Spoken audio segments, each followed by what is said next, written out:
The Prime Minister gave his word. He said in his leadership campaign that he would put EU laws through the shredder. Let's have a look at what he actually said, because it's worth reviewing and understanding.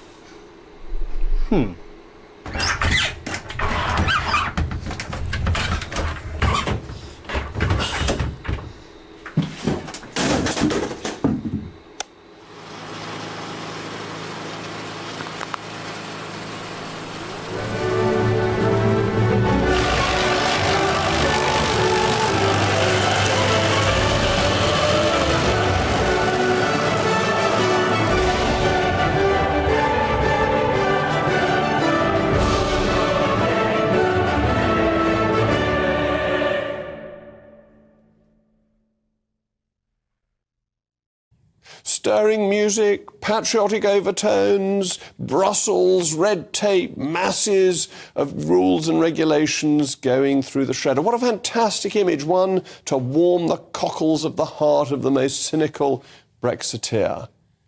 But in spite of a big majority in the House of Commons, not a single Conservative MP voting against either at second reading or at third reading, a majority nearly 60 at third reading, it went off to the House of Lords.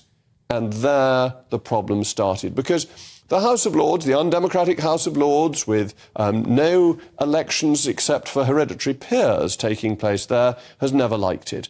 But of course it hasn't, because so many of the peers are Remainers and always were, and have voted against Brexit at every opportunity and at every turn. They wanted to frustrate the removal of retained EU law. Why? Because it makes us diverge from the European Union. It puts in stone the departure that we voted for in Brexit in 2016. So the Remainiac House of Lords determined to block this and had put down hundreds of amendments that would have been debated next week at the report stage.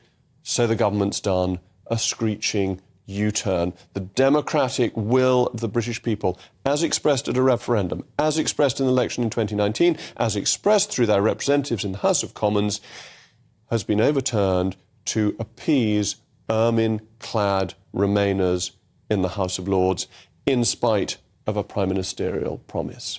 But it's not just about delivering on promises, delivering on manifesto commitments. It's also a real opportunity in an inflationary era, because one of the things you can do when inflation is running away is make the economy more efficient.